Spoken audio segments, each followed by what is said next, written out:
नमस्कार दोस्तों, मैं विष्णु। तो पिछली वीडियो में हमने देख लिया, हम शुरू कर चुके थे क्या, एप्लीकेशंस ऑफ गॉस लॉ। इसमें हम उसी को कंटिन्यू करते हैं। पिछले वीडियो में दो एप्लीकेशंस हमने देख लिए थे। पहला इनफाइनाइटली लॉन्ग लीनियर चार्ज की वजह से और दूसरा infinitely long non conducting sheet की वजह से। दोनों की वजह से जो रिजल्ट आए थे वो हमारे पास थे electric field due to linear charge distribution. ठीक है, वो आया था lambda upon 2 pi epsilon not और आर। लैम्बडा क्या था?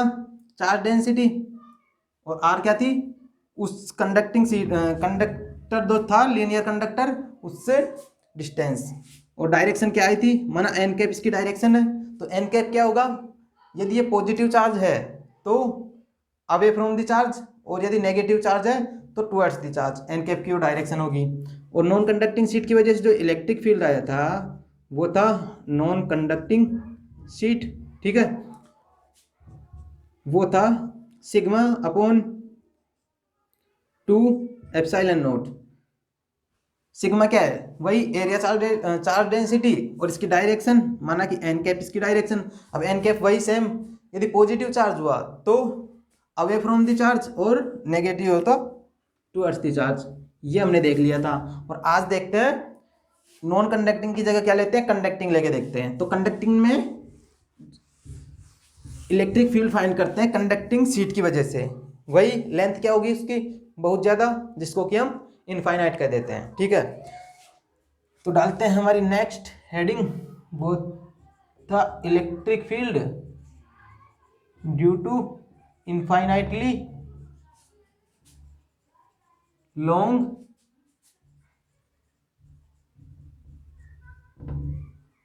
Conducting sheet. तो इनफाइनाइटली लॉन्ग कंडक्टिंग शीट की वजह से किसी पॉइंट पी पर हमको क्या फाइंड करना है? Electric field. ठीक है, तो इलेक्ट्रिक फील्ड हमने कंडक्टिंग की वजह, नॉन कंडक्टिंग की वजह से देख लिया था। यहां पर नॉन कंडक्टिंग और कंडक्टिंग में फर्क क्या है? सिर्फ चार्ज डिस्ट्रीब्यूशन का। इसमें चार्ज डिस्ट्रीब्यूशन कैसे होगा? केवल सरफेस पे। और नॉन कंडक्टिंग में कैसे हुआ था? होल वॉल्यूम में। और वो कैसे करवाया था हमने? यूनिफॉर्मली। ठीक है, चार्ज क्वेश्चन में कैसे भी दे सकता है, यूनिफॉर्मली और नॉन यूनिफॉर्मली।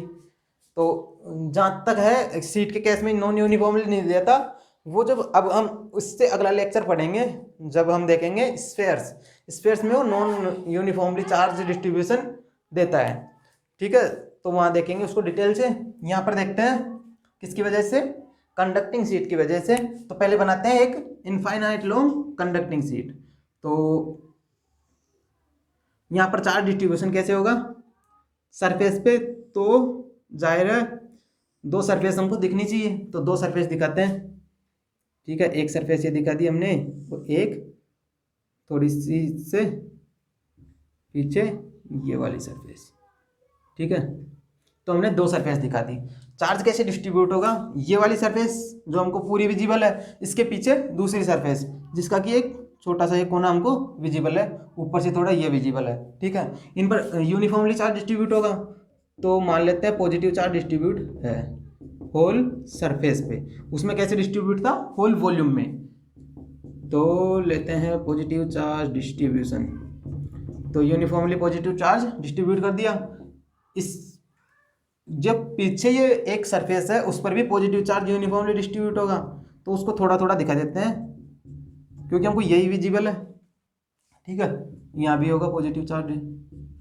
ठीक है, हमको इतना सा ही विजिबल है पीछे वाला पार्ट, तो इससे मान के चलते हैं कि हमको इससे दिखा देते हैं कि पीछे भी ये पॉजिटिव चार्ज डिस्ट्रीब्यूट है। ठीक है, अब इसमें इसकी लेंथ बहुत बड़ी है। ठीक है,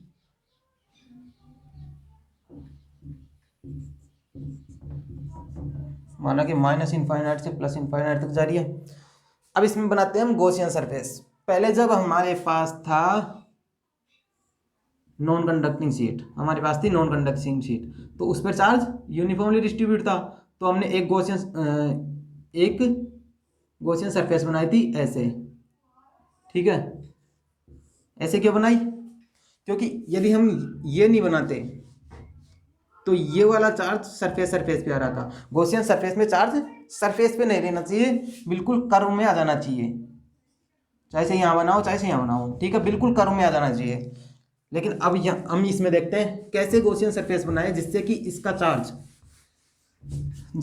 चार्ज गॉसियन सरफेस में आ जाए, ठीक है।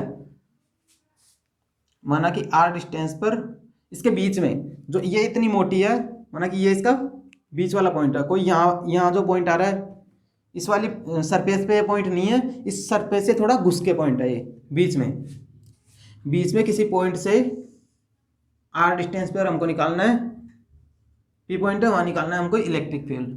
तो कैसे फाइंड करें गॉसियन सरफेस, वही तो गॉसियन सरफेस कैसे बनाए, वही पहले जो नॉन कंडक्टिंग शीट में क्या लिया था,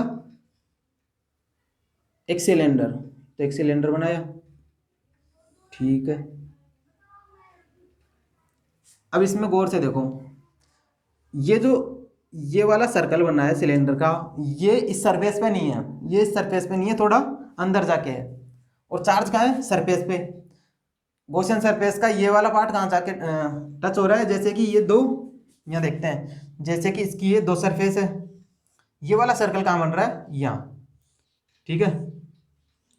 अब जो यहाँ पर जो चार्ज है वो पूरा गॉसियन सरफेस में आ गया, यहाँ भी एक सर्कल बन रहा होगा, ठीक है, उतने ही एरिया का। तो अब की बार चार्ज इस गॉसियन सरफेस में आ गया, तो अब की बार इसी से ही काम चल जाएगा, इधर सिलेंडर को बढ़ाने की जरूरत नहीं है, ठीक है। अब समझ में आया नॉन कंडक्टिंग और कंडक्टिंग में सरफेस वो चार्ज डिस्ट्रीब्यूशन की वजह से गॉसियन सरफेस में क्या फर्क पड़ा, ठीक है। तो गॉसियन सरफेस में फर्क पड़ने की वजह से वहाँ वही लफड़ा हो गया। सरफेस कितनी है इसकी, एक तो कर्व सरफेस, और ये किए और ये किए, इसको क्या देते हैं पहली S1, इसको क्या देते हैं S2 दूसरी, और इसको कर्व को पूरी क्या देते हैं S3। वही मैथमेटिकली फ्लक्स कैलकुलेट करें, फाई इक्वल टू सरफेस 1 की वजह से फ्लक्स प्लस सरफेस 2 की वजह से फ्लक्स प्लस सरफेस 3 की वजह से फ्लक्स, ठीक है। तीनों सरफेस की वजह से फ्लक्स कैलकुलेट करना है, चलो ठीक है। यहाँ पर इलेक्ट्रिक फील्ड इस चार्ज की वजह से हमने देख ही लिया था, बिल्कुल इधर की डायरेक्शन में होगा, इसको कई बार बता चुका हूँ मैं। ऊपर नीचे यदि समान चार्ज है तो वर्टिकल कंपोनेंट कैंसिल आउट हो जाएंगे और हॉरिजॉन्टल वाला बचेगा, तो इधर होगा। तो हमेशा कहीं भी इस पर इलेक्ट्रिक फील्ड इधर ही होगा, ठीक है, और इधर होगा, बिल्कुल इधर, इधर और इधर, ठीक है। इस वाली सरफेस में छोटा सा एक लेते हैं सरफेस वेक्टर जिसकी डायरेक्शन इधर की तरफ, वो होगा ds1 वेक्टर। इसमें इलेक्ट्रिक फील्ड इस वाले वेक्टर, इस वाले फील्ड में यहाँ लेते हैं एक छोटा सा एरिया ds2, इधर ds2 वेक्टर, ठीक है। अंदर की तरफ दसा हुआ होगा ये, है ना, इसमें इलेक्ट्रिक फील्ड की तरह होगा। मेन बात यह है कंडक्टर शीट में अंदर की तरफ बिल्कुल जो ये दो सरफेस थी जिस पर लीनियर चार्ज डिस्ट्रीब्यूशन थे हमारे, ठीक है, इसमें यहाँ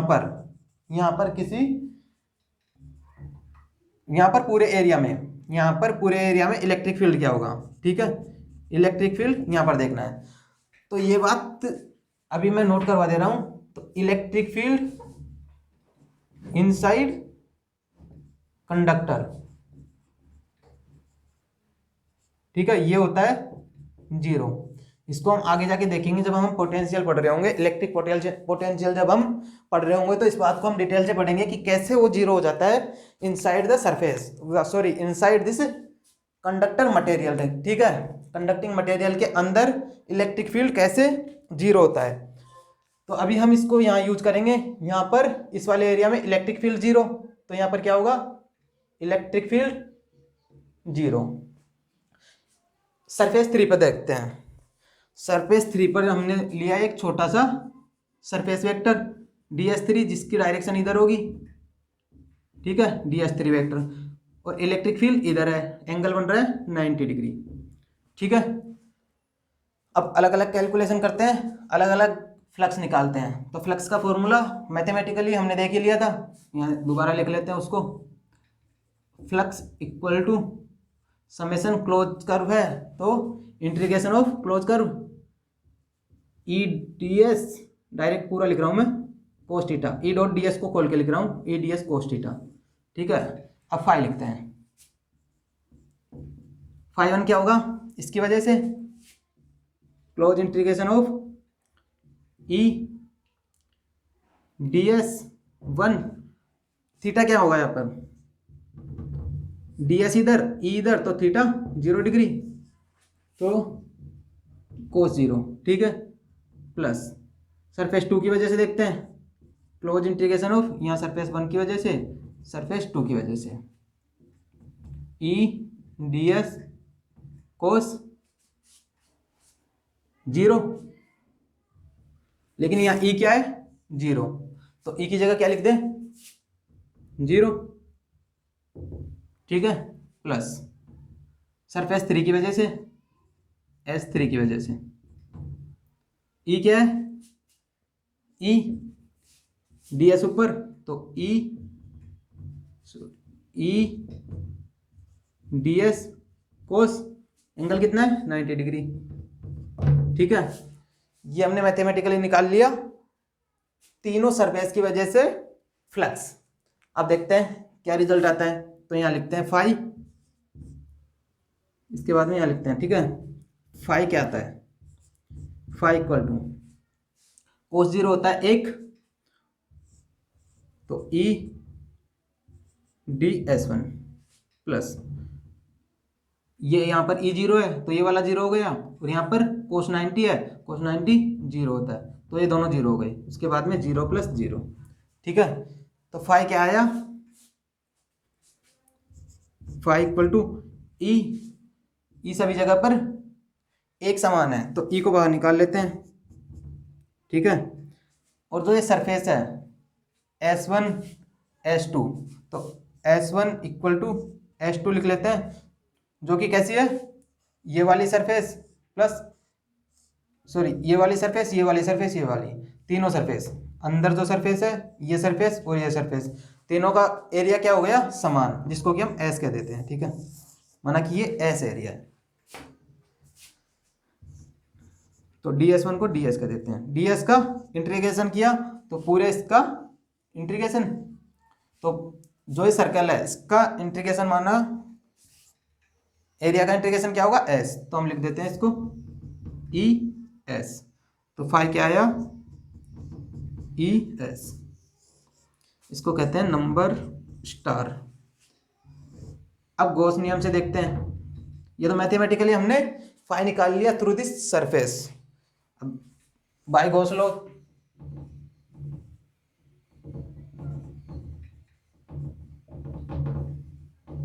गॉस लॉ के हिसाब से देखते हैं। अब गॉस लॉ में क्या होता है, total flux should be equal to Q inside this Gauss surface upon epsilon not.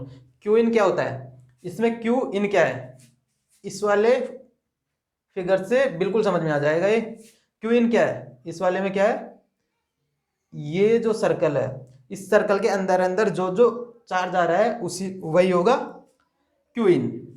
तो इस चार्ज को कैलकुलेट कैसे करते हैं, तो इस पर यूनिफॉर्मली चार्ज डिस्ट्रीब्यूशन है, वो हमको दिया हुआ होगा सिग्मा, सिग्मा क्या है चार्ज डेंसिटी, चार्ज डेंसिटी दी हुई होगी इसकी, तो सिग्मा के टर्म में निकाल लेते हैं क्यू इन। तो सिग्मा क्या होता है हमारे पास, टोटल चार्ज अपॉन एरिया, और एरिया क्या है इसका एस, और चार्ज क्या है इसके अंदर क्यू इन, तो क्यू इन क्या आ जाएगा यहाँ पर सिग्मा एस, ठीक है। अब इस सिग्मा एस को लाकर क्यू इन की जगह रख दो, तो फाई क्या आ गया sigma S upon epsilon not, ये आ गई हमारी डबल स्टार इक्वेशन। स्टार जो डिनोट कर रही है वो फाई को डिनोट कर रही है, डबल स्टार वो भी फाई को डिनोट कर रही है, दोनों अलग अलग मेथड से निकाले हुए हैं, दोनों इक्वल होने चाहिए, both equation should be equal, तो दोनों को इक्वल कर देते हैं, तो equation star should be equal to double star, ठीक है, करके देखते हैं। तो sigma S upon epsilon not should be equal to E S, surface area से सरफेस एरिया गया, तो इलेक्ट्रिक फील्ड क्या आया सिग्मा अपॉन एप्सिलॉन नॉट। तो इलेक्ट्रिक फील्ड किसी डिस्टेंस r पर क्या आया, epsilon sigma upon epsilon note. और इसकी डायरेक्शन हमको पता है, यदि पॉजिटिव चार्ज है तो एन कैप की direction away from the charge, और नेगेटिव है तो टुवर्ड्स द चार्ज। इसमें देखते हैं, यदि इनफाइनाइट लॉन्ग कंडक्टिंग शीट हो तो किसी ये दूरी कितनी भी हो, आर हो, टू आर हो, यहाँ पर ना तो कोई डिस्टेंस आ रही है ना सरफेस एरिया आ रहा है, तो इस गॉसियन सरफेस को चाहे कितना ही बड़ा कर लो या इस डिस्टेंस को कितनी भी दूर या कितनी भी पास कर लो, उसके कारण इलेक्ट्रिक फील्ड पर कोई फर्क पड़ने वाला नहीं है। ठीक है, अब तक जो हमने इलेक्ट्रिक फील्ड निकाले थे तीनों लीनियर चार्ज और नॉन कंडक्टिंग और कंडक्टिंग शीट की वजह से, तीनों को अब कंपेयर करके देखते हैं, उनका एक साथ ग्राफ बनाते हैं।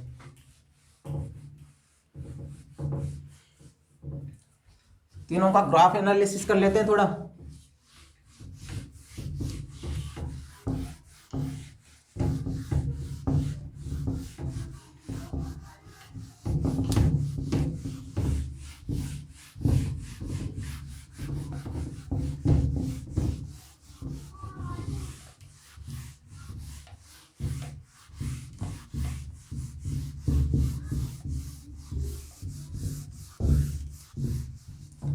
फिर अब देख लेते हैं थोड़ा ग्राफ।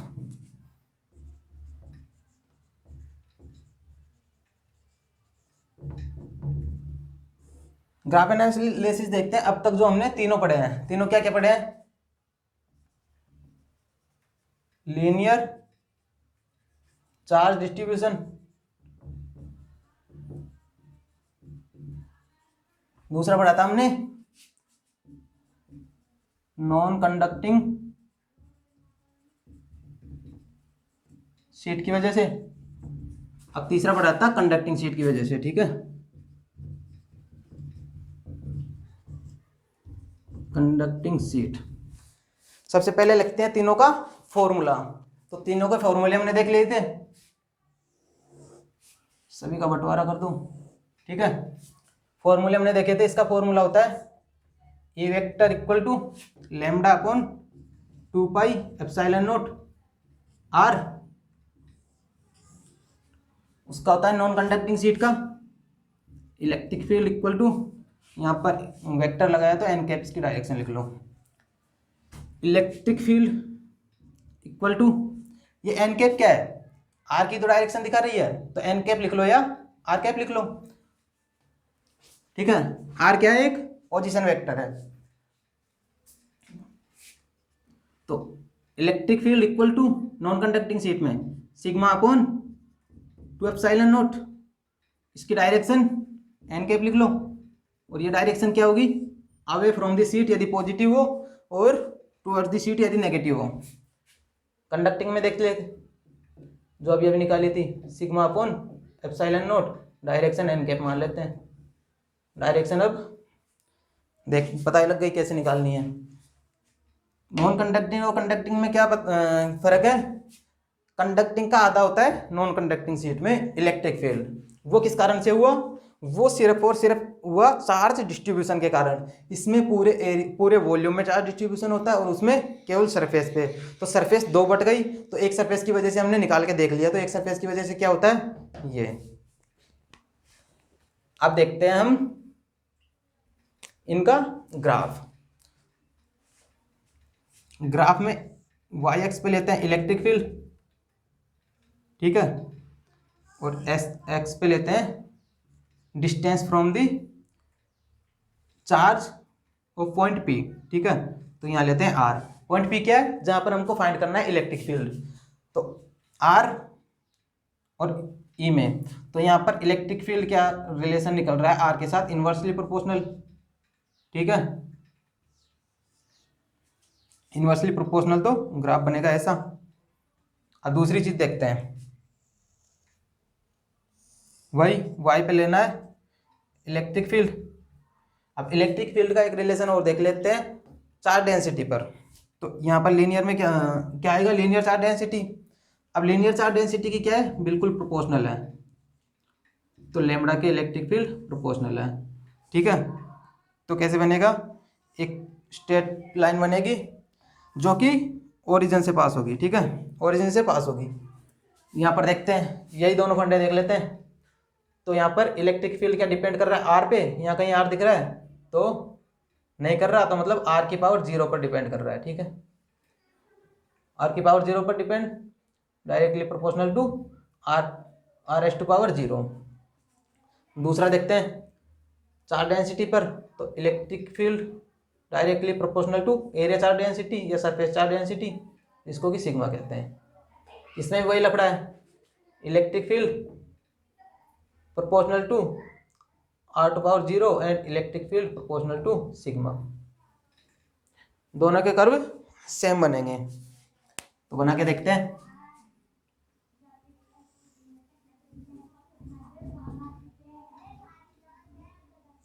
इधर लेते हैं आर, तो आर पे डिपेंडेंट ही नहीं है तो कोई कांस्टेंट आ जाएगा।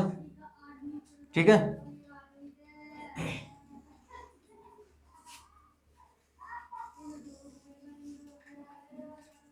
Electric field and sigma. यहाँ चार्ज डेंसिटी क्या है, एरिया चार्ज डेंसिटी, और यहाँ क्या थी, लीनियर चार्ज डेंसिटी। तो लीनियर क्या होती है लैम्बडा, एरिया क्या होती है सिग्मा।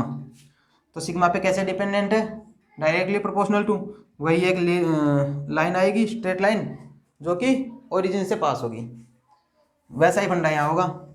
इलेक्ट्रिक फील्ड और आर कांस्टेंट,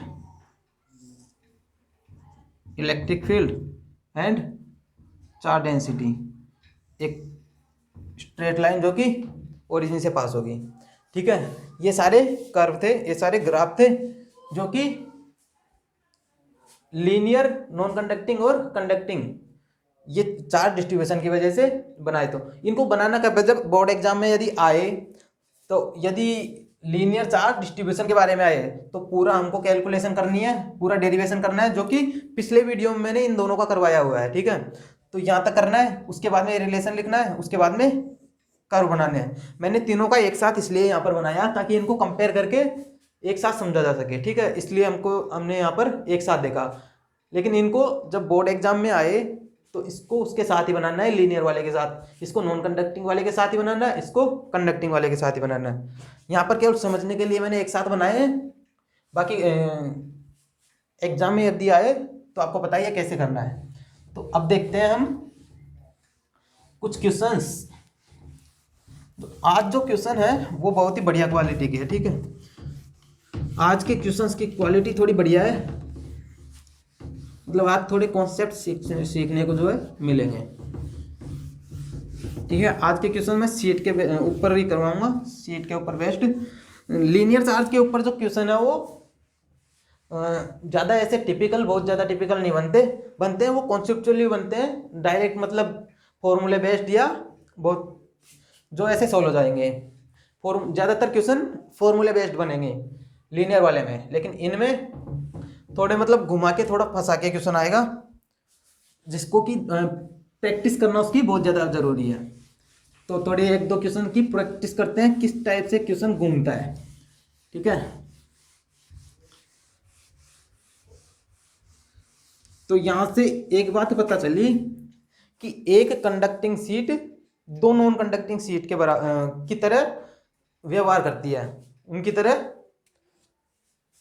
कैसे, फॉर्मूले से भी हमने देख लिया था, जो नॉन कंडक्टिंग वाले का फॉर्मूला आया था वो आधा था कंडक्टिंग वाले के। ठीक है, इलेक्ट्रिक फील्ड आधा था।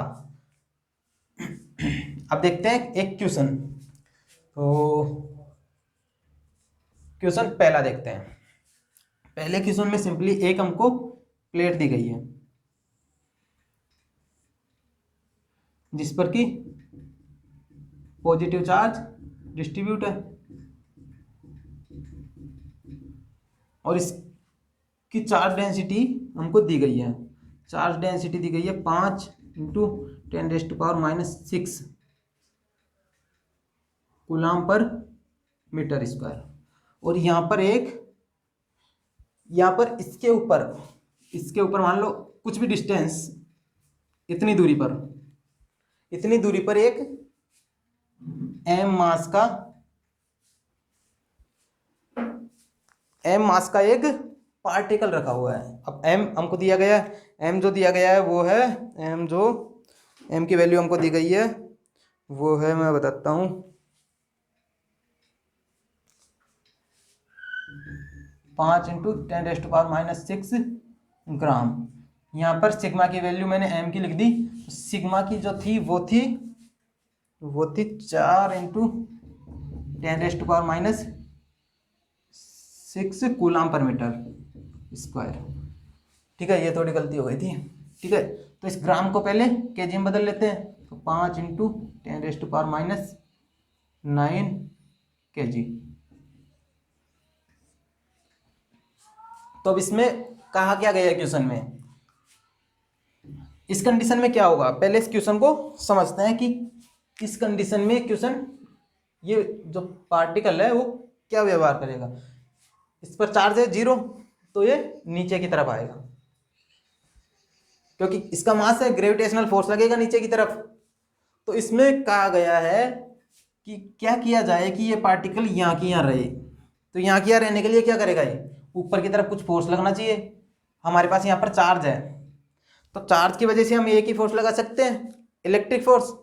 इलेक्ट्रिक फोर्स किसकी वजह से लगता है, मैंने इलेक्ट्रिक फील्ड वाले चैप्टर में बताया है, इलेक्ट्रिक फील्ड वाले टॉपिक में, कि फोर्स किस लिए लगता है, इलेक्ट्रिक फील्ड लाइंस की वजह से। तो इलेक्ट्रिक फील्ड जहाँ पर प्रेजेंट होगा वहाँ लगेगा इलेक्ट्रिक फोर्स।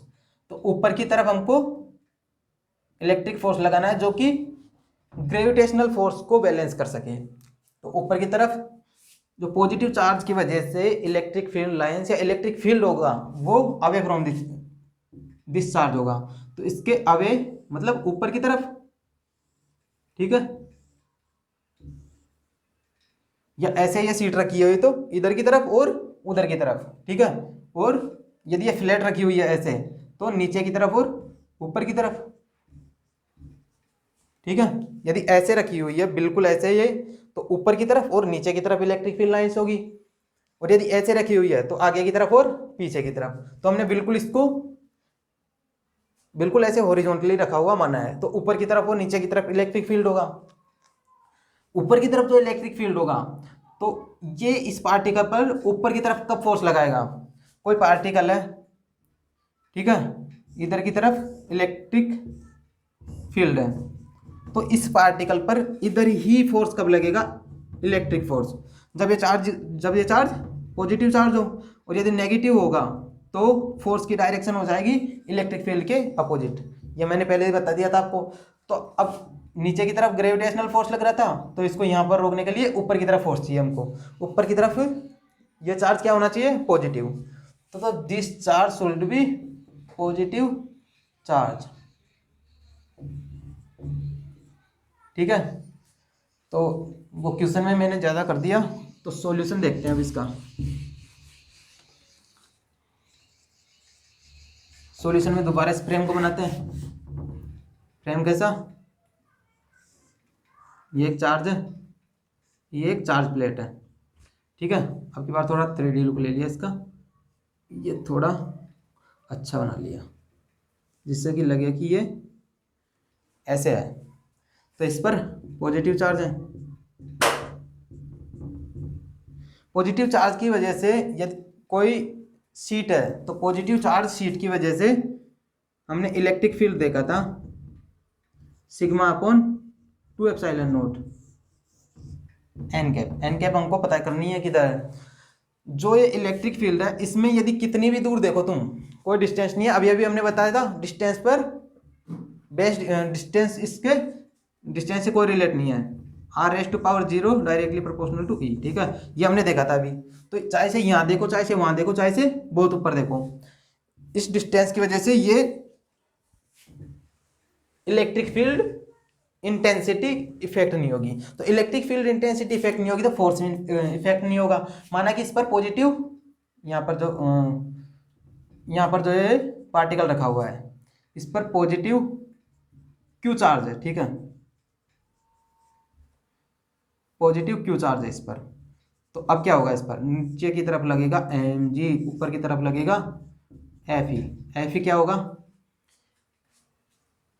जो Fe है इलेक्ट्रिक फोर्स, वो क्या होता है, कूलाम लॉ से हमको पता है क्यू ई वेक्टर, डायरेक्शन क्या होगी, पॉजिटिव चार्ज है यदि ये तो इलेक्ट्रिक फील्ड की तरफ, नेगेटिव चार्ज है तो इलेक्ट्रिक फील्ड से उल्टी दिशा में। तो कैलकुलेट कर लेते हैं। इलेक्ट्रिक फील्ड हमको पता ही है, मेनली क्वेश्चन में पूछा क्या गया है, इस क्वेश्चन में पूछा गया है कि इसको कितना पॉजिटिव चार्ज दे। तो पॉजिटिव चार्ज कब देंगे, जब इससे इलेक्ट्रॉन बाहर निकाल लेंगे। तो इससे कितना इलेक्ट्रॉन बाहर निकाले, पहली बात, ठीक है। वो जो इलेक्ट्रॉन हमने बाहर निकाले हैं उनकी वजह से इसके मास में कितना रिडक्शन आएगा, इसके मास में कितना लॉस होगा। तो इनडायरेक्टली सवाल क्या पूछा गया है, डेल्टा एम, मास में कितना लॉस होगा, ठीक है। तो माना कि यहां से हमने क्या किया है, एन इलेक्ट्रॉन्स इससे बाहर निकाले हैं। तो बाहर कितने निकाले हैं, माना कि एन इलेक्ट्रॉन्स बाहर निकाल लिए हैं। तो क्यू क्या होगा, n e equal to q, charge क्या होता है, एन टाइम्स टोटल इलेक्ट्रॉन्स। तो एन ई क्यू की जगह लिख दिया। इलेक्ट्रिक फील्ड हमने निकाला ही था, क्या था, ये क्या है, नॉन कंडक्टिंग शीट की वजह से की तरह ही बिहेव कर रही है, या कह लो नॉन कंडक्टिंग शीट की तरह ही बिहेव कर रही है ये, ठीक है। इसके दोनों तरफ बनाने पड़ेंगे। गॉसियन सरफेस ऐसे बनेगा, इसका यहाँ पर बनेगा तो ये सरफेस पे आ जाएगा। तो ये कर रही है नॉन कंडक्टिंग शीट की तरह। ये चीज समझनी जरूरी है कि कौन सी शीट नॉन कंडक्टिंग और कौन सी शीट कंडक्टिंग की तरह बिहेव कर रही है। कंडक्टिंग की तरह कब करती, जब क्वेश्चन में हमको देता कि चार्ज जो है सरफेस पे है और ये कंडक्टिंग शीट है। इसने क्या कहा क्वेश्चन में कि चार्ज सरफेस पे है, बस इतना कहा है, या ये एक शीट है उस पर चार्ज डिस्ट्रीब्यूट है। यदि एक सरफेस दी हुई है, ठीक है, एक सरफेस दी हुई है तो उसको कभी हम एक सरफेस, ये भी बहुत इंपॉर्टेंट कॉन्सेप्ट है। यदि एक सरफेस दी हुई है, चाहे वो कंडक्टिंग ही दी गई है, यदि केवल एक ही सरफेस क्वेश्चन में दी गई है तो वो नॉन कंडक्टिंग शीट की तरह बिहेव करेगी। क्यों, तो इस कॉन्सेप्ट को समझ लेते हैं। माना कि केवल एक ही दी गई है, यहाँ पर चार्ज डिस्ट्रीब्यूट है। अब इसमें गॉसियन सरफेस कैसे बनाएगा, तो माना कि एक, ठीक है, ऐसे बना लिया, माना एक सर्कल यहाँ, तो जो ये वाला सर्कल है इसके ऊपर ही चार्ज आ गया, तो ये गॉसियन सरफेस के अंदर आया ही नहीं। तो इधर इसको जबरन हमको बढ़ाना ही पड़ेगा, जब जाके गॉसियन सरफेस बनेगा। तो यदि एक सिंगल शीट दी हुई है, वो नॉन कंडक्टिंग शीट ही होगी, या उसी की तरह बिहेव करेगी। यदि क्वेश्चन में कहे कि ये कंडक्टिंग है तब भी, तो कंडक्टिंग, यदि कंडक्टिंग वाला फंडा हमको कब काम में लेना है, यदि पूरा मटेरियल कहे कि मोटाई थोड़ी मोटी सीट है तभी ही वो कंडक्टिंग सीट के लिए यूज में लेंगे। यदि सरफेस दिया हो तो उसको नहीं लेंगे, ठीक है। वो आगे चल के कहेगा कि ये सीट है, जब जाके उसको लेंगे कंडक्टिंग है भाई ये। यदि केवल एक सरफेस होगा तो वो नॉन कंडक्टिंग होगा। तो इसमें फॉर्मूला लगेगा सिग्मा अपॉन 2 एप्सिलॉन नॉट, जो कि नॉन कंडक्टिंग का है। डायरेक्शन हमको पता ही है, तो ये हो गया हमारा एफ ई। ग्रेविटेशनल फोर्स नीचे एम जी लग ही रहा है, इस पर नीचे एम जी, ठीक है, नीचे की तरफ एम जी लग रहा है। तो एम जी क्या होगा, मास दिया हुआ है, जी दिया गया है, तो क्या करते हैं इक्विलिब्रियम पोजीशन में, ठीक है, इन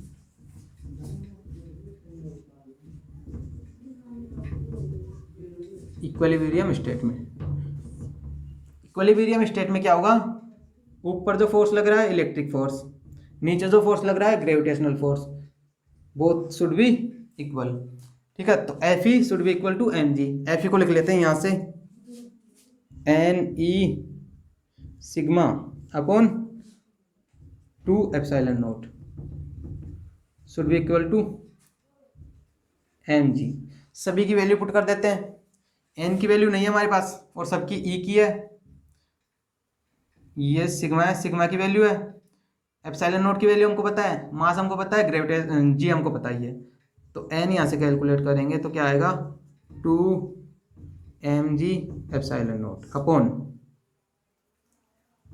ई sigma. n equal to 2 mass है 5 इंटू 10⁻⁻6 5 इंटू 10⁻⁻6 या इसको कैलकुलेट किया था केजी में, तो केजी में -9।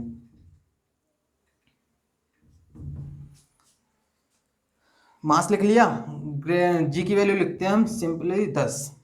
एप्सिलॉन नोट की वैल्यू मैंने बताई थी, एप्सिलॉन नोट 8.85 इंटू 10⁻⁻12। ठीक है, तो यहाँ लिखते हैं 8.85 इंटू 10⁻⁻12। ठीक है, अपॉन ई की वैल्यू 1.6 इंटू 10⁻⁻19 और सिग्मा की वैल्यू जो हमको दी गई है 4 इंटू 10⁻⁻6। ठीक है, 4 इंटू 10⁻⁻6 दी गई है, तो 4 इंटू 10⁻⁻6। इसको सॉल्व करते हैं।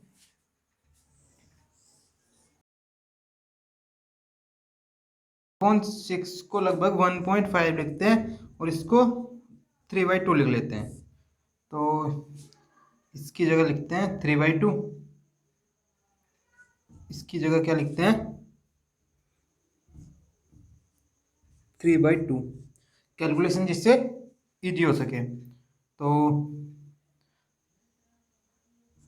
3 से 8.85 को काटा तो 2.3 दूनी 6, 3 9 27, 3 5 15, 2.95। ठीक है, और 2 से 10 को 5 टाइम्स, 2 ऊपर गया वापस। ठीक है, ये 2 ऊपर जाएगा, तो ऊपर क्या आया 2 मल्टीप्लाई बाई 5 5 25। ठीक है, और सभी आ गए। अब 10⁻⁻⁹ और 10⁻⁻12, 10⁻⁻⁹ एंड -12 -21। ठीक है, नीचे नीचे कुछ नहीं, 10⁻⁹ एंड 6 25। नीचे -25 को ऊपर भेजा तो 10⁻+ के 25। ये क्या है, नंबर ऑफ इलेक्ट्रॉन्स, तो यहाँ पर लिख लेते हैं n। तो n की वैल्यू क्या क्या आई 50 मल्टीप्लाई बाई 10⁻⁴।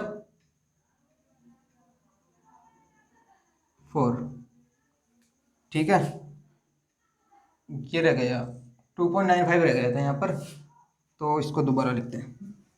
यहाँ रह गया था 2.95 और मल्टीप्लाई होता 2.95, 10⁻⁴ क्या आ रही थी 9 एंड -21 एंड 10⁻⁹ एंड तो 25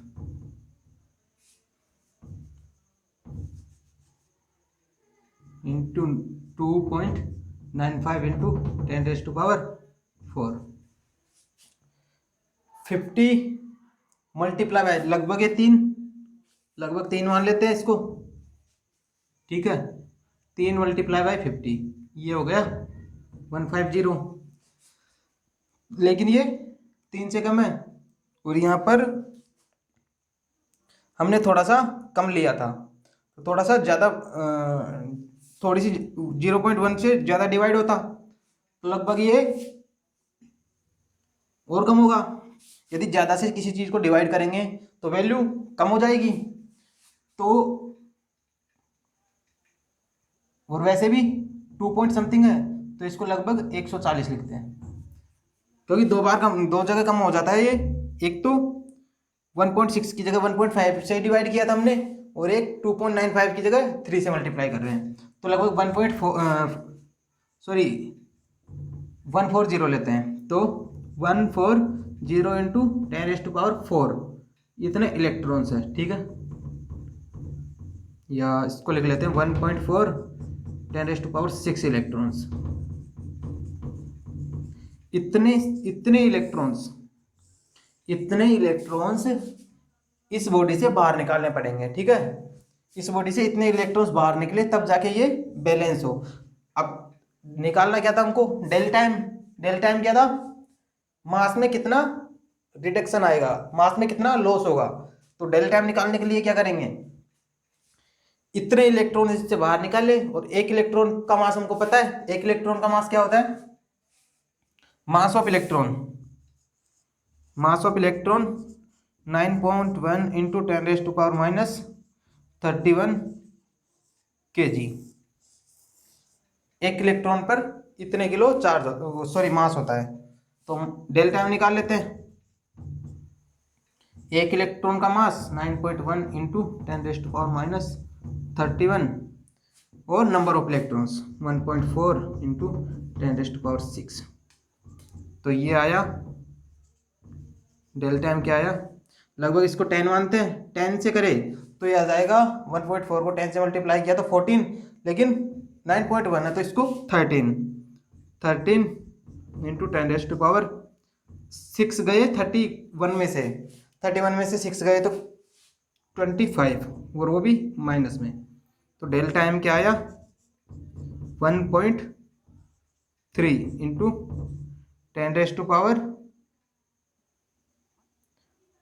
10 से मल्टीप्लाई करेंगे तो 1.3, और ये हो जाएगा -24 kg। तो मास में इतने मास में रिडक्शन आ जाएगा, ठीक है। ये बहुत ही बढ़िया क्वेश्चन था, मतलब बहुत ही कॉन्सेप्चुअल, और जो आसानी से इसको आसानी से कॉन्सेप्ट लगाया जा सकता है। तो इसमें आसानी से कॉन्सेप्ट, थोड़ा सोचने पर ये क्वेश्चन बन सकता है, बन आसानी से सकता है। कॉन्सेप्ट इसमें लगा है ग्रेविटेशनल और इलेक्ट्रिक फोर्स वाला, दोनों को इक्वल कर दिया। यदि दोनों को इक्वल कर दिया, दोनों को इक्वल यहां से कर दिया, ठीक है, यहां से दोनों को इक्वल कर दिया। और मेन बात है इलेक्ट्रिक फोर्स कैसे निकाला। तो इलेक्ट्रिक फोर्स निकालने के लिए एक बात क्या सोचनी पड़ी कि ये प्लेट कौन सी है, नॉन कंडक्टिंग शीट, ठीक है, उसकी तरह इसको यूज लेना है, क्योंकि एक सरफेस पे जो है चार्ज बिखरा हुआ है। अब लेते हैं दूसरा क्वेश्चन, ठीक है। दूसरा क्वेश्चन लेते हैं जो कि बहुत बढ़िया होगा, जिसका कॉन्सेप्ट बहुत बढ़िया होगा, जिसको सीखने में और भी ज़्यादा मजा आने वाला है, ठीक है। अब की बार क्वेश्चन में दिया हुआ होगा क्लियरली कि ये सीट है जो कि कंडक्टिंग सीट है। अब उसको हम देखेंगे कि कैसे उसको दो नॉन कंडक्टिंग सीट में बांट के हम क्वेश्चन को सोल्व कर सकते हैं, ठीक है। दो नॉन कंडक्टिंग सीट में बांटेंगे एक कंडक्टिंग सीट को, और फिर हम क्वेश्चन सोल्व करेंगे। पहले देखते हैं क्वेश्चन, उससे पहले मिटाते हैं इसको।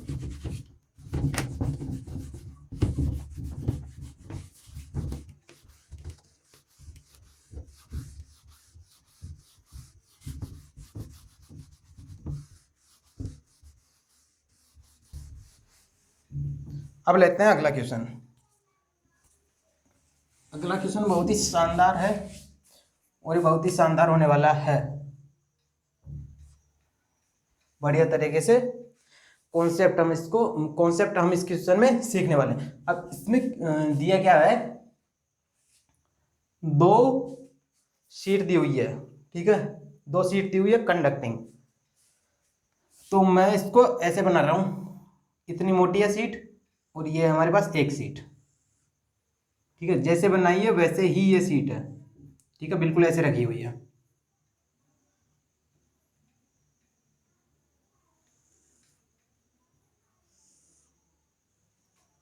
ऐसे सीट रखी हुई है, ये इसकी मोटाई है। सीट कैसे रखी हुई है, ऐसे, ठीक है। ये इसकी मोटाई है, ऊपर वाली जो सरफेस है वो ऊपर है, नीचे वाली जो सरफेस है वो नीचे है।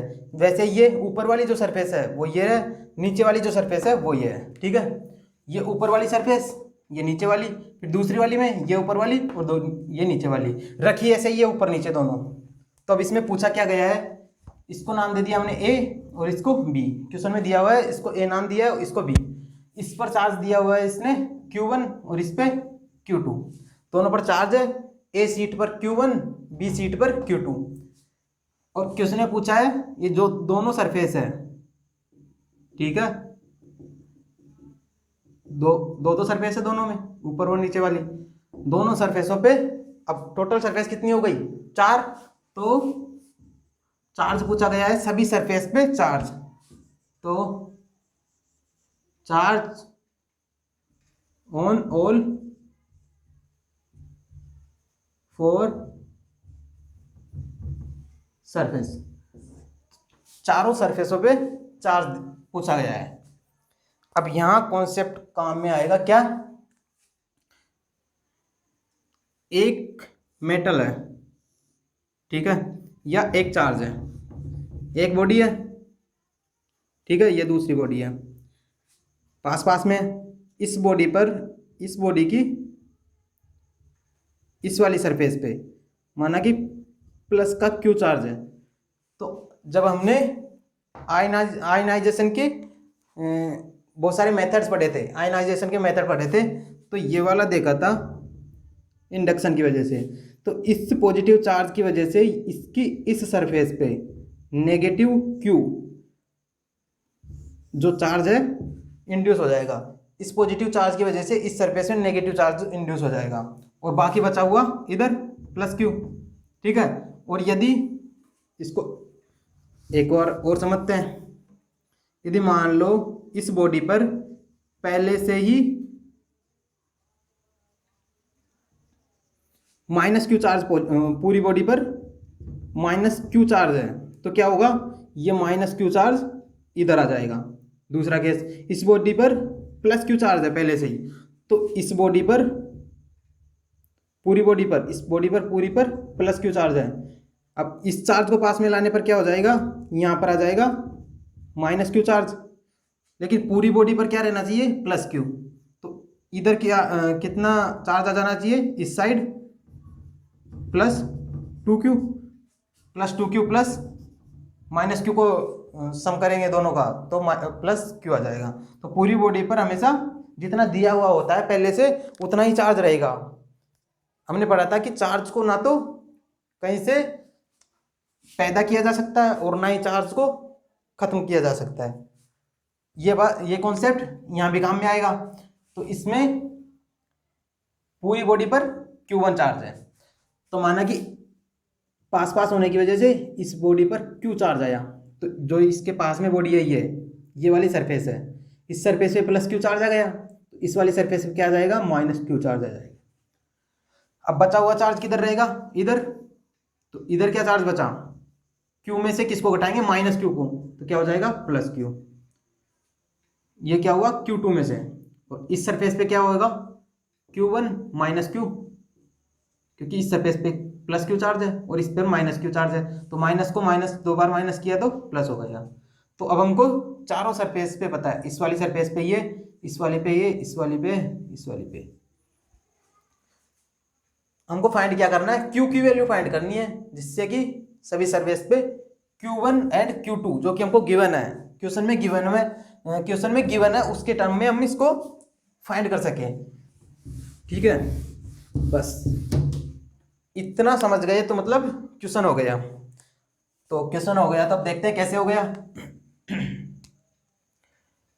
इसमें एक बहुत मतलब अभी हुआ नहीं, मेन बात अभी बाकी है। मेन बात क्या, कंडक्टर के, कोई कंडक्टर है, अभी मैंने बताया था कंडक्टर के अंदर क्या क्या होता है, एक तो Q0 होता है, एक इलेक्ट्रिक फील्ड 0 होता है, ठीक है। तो कहीं यहाँ या यहाँ कहीं भी लेते हैं एक पॉइंट P, ठीक है, एक पॉइंट P लेते हैं, वहां पर P पर क्या कर देते हैं, P पर EP मतलब इलेक्ट्रिक फील्ड ऑन P 0 कर देते हैं, दैट्स ऑल। इस कॉन्सेप्ट से रिलेशन हमारा क्या आ जाएगा, Q small q and in दोनों Q के बीच में रिलेशन आ जाएगा। अब देखते हैं ये रिलेशन कैसे आता है, अभी देखते हैं रिलेशन, देखते हैं। तो सॉल्यूशन, अभी क्या कर रहे थे, क्वेश्चन को समझा अभी तक, सोल्व अब करेंगे। तो सॉल्यूशन में क्या कर दिया, ये चार्ज डिवाइड कर दिया, कैसे कैसे सरफेस पे चार्ज आया, ठीक है। अब दोबारा फ्रेम करते हैं इस बॉडी को, ये दो बॉडी, ठीक है, इस सरफेस पे क्यू चार्ज, इस पर माइनस क्यू चार्ज, इस पर Q1 माइनस क्यू, इस पर Q2 प्लस क्यू। ये सब देख लिया हमने। यहाँ पर एक पॉइंट लिया P, ठीक है। तो हम क्या करते हैं, यहाँ एक गॉसियन सरफेस बनाते हैं जो इसके आदि इसके अंदर जाए। यहाँ पर कोई पॉइंट P। अब इस गॉसियन सरफेस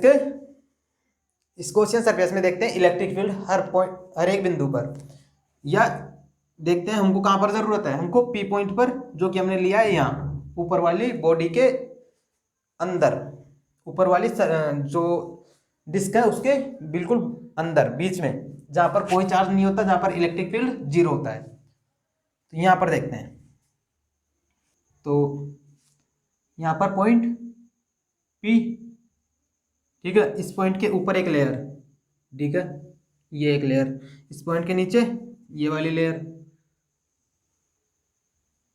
ठीक है।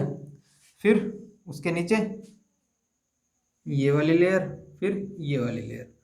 सभी पर चार्ज हमको पता है, ऊपर वाली पे Q1 माइनस क्यू, तो Q1 माइनस क्यू, उससे नीचे Q, उससे नीचे माइनस क्यू, फिर नीचे नीचे वाली पर Q2 प्लस क्यू। सभी पर चार्ज हमको पता है। अब चार्ज की वजह से इलेक्ट्रिक फील्ड देखते हैं। तो इस वाली सरफेस पर जो चार्ज है उसकी वजह से इलेक्ट्रिक फील्ड नीचे, या इस पॉइंट पर नीचे की तरफ, इस पर किसी चार्ज की वजह से इलेक्ट्रिक फील्ड क्या होता है, चार्ज पॉजिटिव हो तो away from the charge, negative हो तो टुवर्ड्स द चार्ज। तो प्लस क्यू की वजह से यदि ऊपर की तरफ हम मान रहे हैं, माना कि प्लस क्यू पॉजिटिव हमने मान लिया हमारी मर्जी से, तो माइनस क्यू क्या होगा, नेगेटिव होगा, उसका अपोजिट। तो इसकी वजह से क्या होगा, नीचे की तरफ इलेक्ट्रिक फील्ड, ठीक है। और क्यू प्लस क्यू की वजह से ऊपर की तरफ, तो ऊपर की तरफ किधर, पी की तरफ, तो ये पी की तरफ, नेगेटिव वाले की तरफ वजह से पी से नीचे की तरफ, ठीक है। ये सब हमको पता है। अब निकालना है हमको ई पी पॉइंट पर इलेक्ट्रिक फील्ड। इलेक्ट्रिक फील्ड निकाला, तो इलेक्ट्रिक फील्ड क्या होता है, नॉन कंडक्टिंग शीट की वजह से सिग्मा अपॉन 2 एप्सिलॉन नॉट। यहां पर दिया क्या गया है, ये कंडक्टर है, लेकिन अब हम यहाँ क्या कर रहे हैं, एक एक सीट का डिस्कशन कर रहे हैं। तो यदि एक एक सरफेस का जब डिस्कशन करेंगे तो क्या कॉन्सेप्ट कौन सा आ जाएगा, वही नॉन कंडक्टिंग वाला। दोनों का एक साथ डिस्कशन करेंगे तो कॉन्सेप्ट कौन सा आएगा, कंडक्टिंग वाला, ठीक है। ये मैं अभी बताया था मैंने कि कैसे नॉन कंडक्टिंग और कंडक्टिंग करते हैं। वही कॉन्सेप्ट क्या है, गॉसियन सरफेस नहीं बन पाएगा यदि इसको क्या लेते हैं हम, कंडक्टिंग वाले से सोल्व करता है। एक सरफेस पे यदि कंडक्टिंग गॉसियन सरफेस बनाएंगे तो एक सरफेस का चार्ज गॉसियन सरफेस में नहीं आएगा यदि एक गॉसियन सरफेस उस सरफेस पे हो, एक गॉसियन सरफेस उस सरफेस पे हो, charge inside the Gaussian surface नहीं आएगा। तो दोनों तरफ लेना पड़ेगा। तो दोनों तरफ लेने से क्या होगा, दो सरफेस आएगी, तो दो सरफेस, तो नीचे डिवाइड बाई 2 हो जाएगा, ठीक है। अब सभी की वजह से इलेक्ट्रिक फील्ड पॉइंट P पर देख लेते हैं।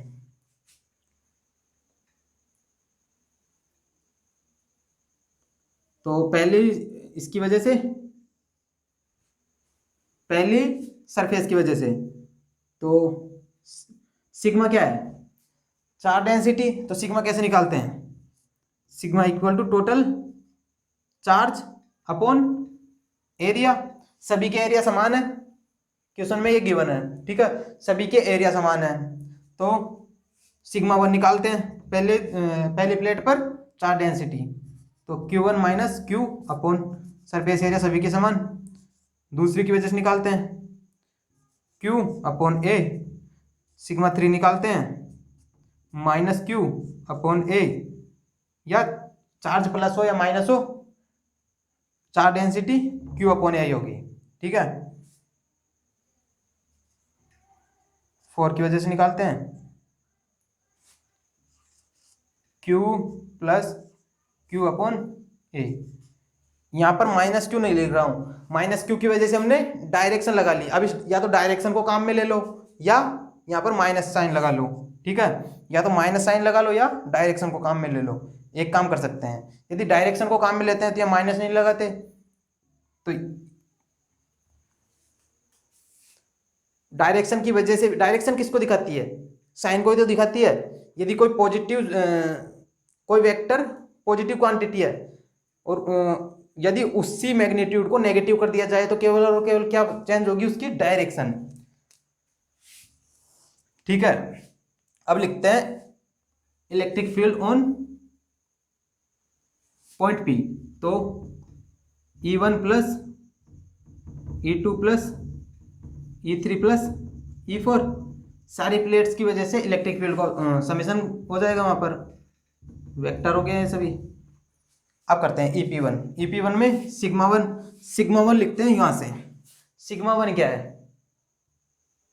Q1 minus Q divide by A upon 2 epsilon note, तो 2 epsilon note A plus E2 नीचे की तरफ आ रही है ये, ठीक है, डायरेक्शन नीचे की तरफ, तो नीचे की तरफ जो आ रही है उसको प्लस एन कैप बोल देते हैं। तो नीचे की तरफ जो आ रही है उसको प्लस एन कैप और ऊपर की तरफ जो जा रही है उसको माइनस एन कैप, ठीक है। ये अभी हम साइन कन्वेंशन लेके चलते हैं। तो माना कि नीचे की तरफ एन कैप प्लस दूसरी की वजह से, दूसरी पर क्या है, सिग्मा 2 है Q अपॉन A, तो Q अपॉन A और 2 एप्सिलॉन नोट, तो 2 एप्सिलॉन नोट प्लस 3 की वजह से, इसमें डायरेक्शन देख लेते हैं, इसमें डायरेक्शन अपवर्ड, तो माइनस एन कैप, इसमें डायरेक्शन तीसरे में नीचे की तरफ आएगी तो प्लस हो जाएगा ये, plus Q upon 2 epsilon note A minus नीचे की तरफ है तो प्लस एन कैप, प्लस चौथे की वजह से सिग्मा क्या होगा, Q plus Q upon 2 epsilon note A, ठीक है। पी पॉइंट पर जो कि अंदर है, यहाँ इलेक्ट्रिक फील्ड जीरो होगा, EP इक्वल टू 0, तो यहाँ 0 कर देते हैं, इसको 0 कर दिया तो नीचे की सारी क्वांटिटी उधर भाग के 0 खा जाएगा सभी को, ठीक है, सबको 0 खा गया। तो क्या आ गया, क्या क्या बचा इधर, एन कैप को कॉमन ले लिया, एन कैप को कॉमन ले लिया, यहाँ पर लिख लिया एन कैप को कॉमन ले लिया। क्या कहा, Q माइनस Q, ये माइनस माइनस Q, ये प्लस प्लस का Q, वो इसमें डायरेक्शन देखते हैं, चौथी वाली में डायरेक्शन नहीं लिखी, चौथी वाली में डायरेक्शन ऊपर की तरफ है, तो ये माइनस का एन कैप, ठीक है, यहाँ पर इसके मल्टीप्लाई में माइनस का एन कैप है, ठीक है। तो माइनस यहाँ पर क्या है Q1, यहाँ पर क्या था Q2, ठीक है, माइनस Q2 माइनस Q, ठीक है, ये माइनस दोनों से मल्टीप्लाई होगा तो Q2 माइनस और Q भी माइनस, ये 0 के बराबर होंगे, ठीक है। तो माइनस Q से प्लस Q गया, माइनस 2Q बचा, तो 0 equal to Q1 minus Q2 minus 2 small q, ठीक है। तो 2 स्मॉल q को इधर ले आते हैं, 2 small q equal to Q1 minus Q2, ठीक है। तो यहाँ स्मॉल q क्या आ जाता है, Q1 minus Q2 divide by 2, ये आ जाता है हमारे स्मॉल q का आंसर। तो अब स्मॉल q को यहाँ पुट कर देते हैं, सभी को इसके टर्म में, सभी का आंसर आ जाएगा इनके टर्म में, Q1 एंड Q2 के टर्म में।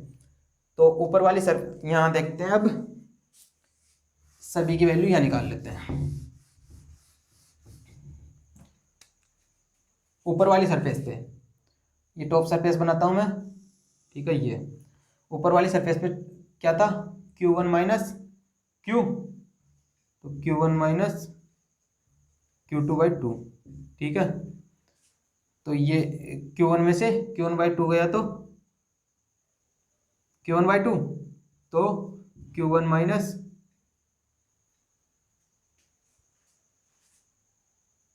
Q1 में से Q1/2 गया तो